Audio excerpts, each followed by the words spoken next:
भारत ही एक रुकावट था माजी में, जिसकी वजह से पाकिस्तान और बांग्लादेश करीब नहीं हो सके थे। पाकिस्तान के प्राइम मिनिस्टर शहबाज शरीफ की मीटिंग हुई है बांग्लादेश के मोहम्मद यूनुस के साथ। दोनों भिखारी मिले और दोनों भिखारियों ने भारत की बैठ के वहां पर काफी बड़ी तारीफ करी है। से मिलके एक न्यूक्लियर पावर बनाई जी, एक न्यू, और उससे हम इंडिया को डराएंगे। हाँ, मैं ये चाहता हूँ जो पहले पाकिस्तान में पड़ा हुआ हम उसका क्या कर रहे हैं। हाँ, सही उसको तो हमारे जंग लगे हुए। कि कोई ये कह रहा था कि दो कंगले देश मिलकर कि ये हमसाये को जलाने की तैयारी हो रही है। दो भिखारी जब मिलते हैं तो भैया ठन ठन ठन ठन करके बड़ी आवाज आती है कि दोनों के पास एक ही कटोरा होता है।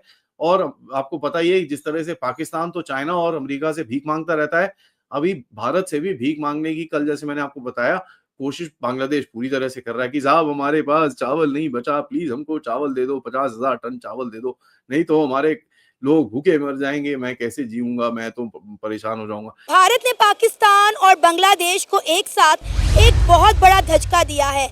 भारत ने दोनों मुल्कों को एक तरफ रख के अब अफगानिस्तान के साथ अपने ताल्लुकात मजबूत करना शुरू कर दिए हैं। इसके बांग्लादेश और पाकिस्तान जो है वो मिल के आगे चलने की बात कर रहे हैं, लेकिन क्वेश्चन ये है कि इंडिया ये करने नहीं देगा। इंडिया का इतना स्ट्रॉन्ग असर रसूख है, इंडिया का इतना लंबा चौड़ा, इतना बड़ा कद काठ है कि इंडिया इन चीज़ों को, वो जिसे कहते हैं ना, ओवरनाइट हिला जुला के रख सकता है, जेपरडाइज कर सकता है। खबर यह है कि बांग्लादेश से लोग अपना सोना भारत में बेचने के लिए भेज रहे हैं और उससे जो पैसे मिल रहे हैं उससे राशन खरीद रहे हैं, सब्जियां खरीद रहे हैं, अनाज खरीद रहे हैं। इंडिया को ये करना चाहिए एज ए ग्रो करते हुए कंट्री। बांग्लादेश और पाकिस्तान को इग्नोर किया तो बड़े दुख के साथ कहना पड़ता है ये दोनों मुल्क ही इस वक्त इग्नोर करने के लायक हैं। अच्छा। बांग्लादेश भी और पाकिस्तान भी।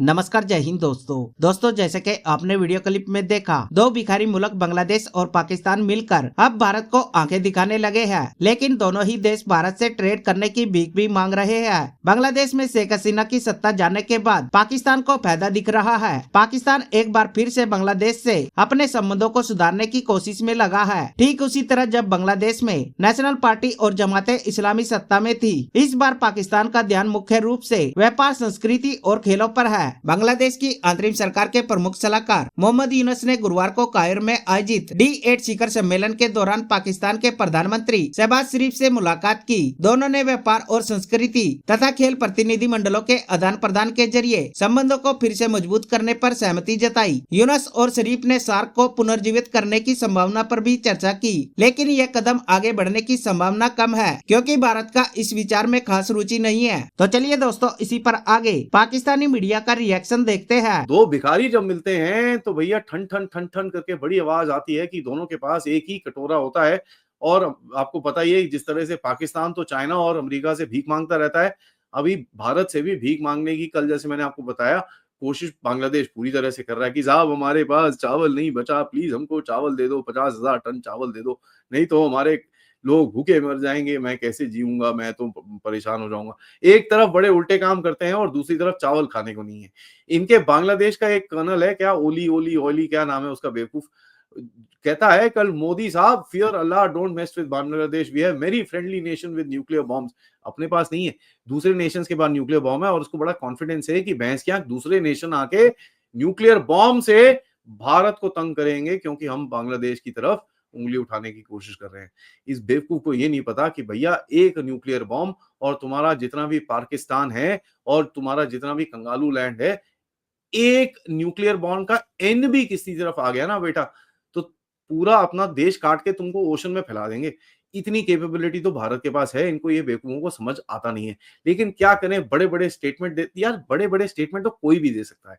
जो मैच्योर नेशंस होते हैं ना जैसे भारत, वो इन बेवकूफों की तरह स्टेटमेंट्स नहीं देते क्योंकि उनको असलियत पता होती है और इस असलियत को पता या तो होती है और किस तरह से डील करना है ये भी पता होता है। मेरा सवाल ये कि सर, एक कंट्री जो है वो IMF के दर पर मौजूद है, दूसरा कंट्री वो उस दर पर जाने की तैयारी कर रहा है, तो दोनों मिलकर अवाम को खुशहाल कैसे बनाएंगे? वो कहते हैं कि खूब गुजरेगी जो मिल बैठेंगे दीवाने दो।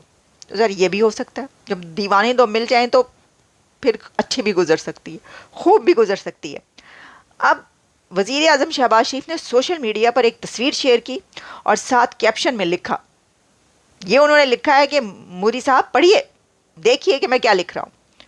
बांग्लादेश के चीफ एडवाइज़र और अच्छे दोस्त डॉक्टर मोहम्मद यूनुस के साथ मिस्र के दारुल हुकूमत यानी कि कायरो में होने वाली D8 कॉन्फ्रेंस के मौके पर इंतहाई पुरजोश मुलाकात, इंतहाई पुरजोश, उन्होंने ख़ास तौर पर ये लफ्ज़ इस्तेमाल किया।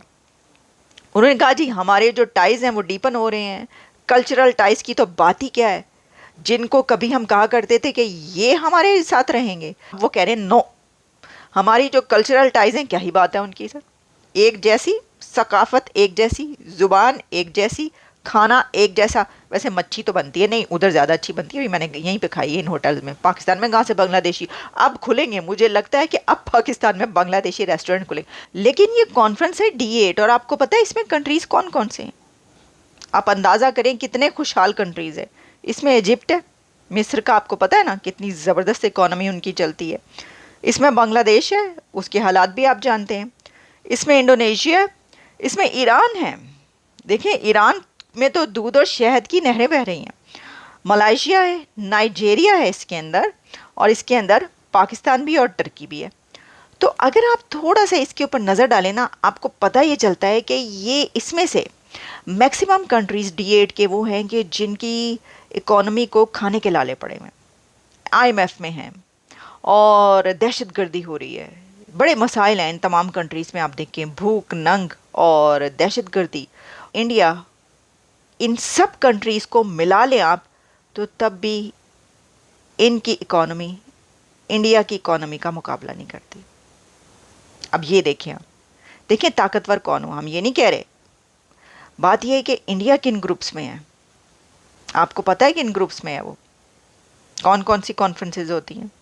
अगर 4 गरीब इकट्ठे हो जाएंगे तो क्या वो अपने लिए या किसी दूसरे के लिए कुछ कर पाएंगे? नो। उसमें से एक का अमीर होना बहुत ज़रूरी है जो दूसरों को सपोर्ट कर सके। तो पानी ये जो कंट्रीज़ है ना, आप ऐसा करें कि इनमें कुछ ज़रा थोड़े से अमीर शमीर कंट्रीज़ को मिलाएं। गरीब गरीब की मदद नहीं कर सकता। 2 या 4 गरीब कंट्रीज़ मिलकर अपने अवाम को खुशहाल नहीं बना सकते। इनकी हालत इतनी खराब है, चावल तो छोड़ दीजिए, सुट्टे मारने को सिगरेट तक नहीं है। कल BSF और त्रिपुरा पुलिस ने एक व्हीकल जो बांग्लादेश की तरफ जाने की मतलब स्मगलिंग करने की कोशिश कर रही थी, जहां पर बड़े बड़े कार्टन में कम से कम नहीं तो 25 करोड़ रुपए की सिगरेट्स पकड़ी है। बाय द वे 25 करोड़ रुपए की सिगरेट्स, मतलब यार तुम्हारी इतनी हालत है, इतनी हालत तो खराब है, तुम्हारे पास सुट्टे मारने को नहीं है और तुम बड़ी बड़ी बातें करते हो। सुट्टे मारने को है नहीं, चावल खाने को है नहीं, आलू खाने को है नहीं, और तुम्हारी जो जितनी गारमेंट फैक्ट्रीज है ना उसके बारे में भी हमको काफी खबरें आ रही है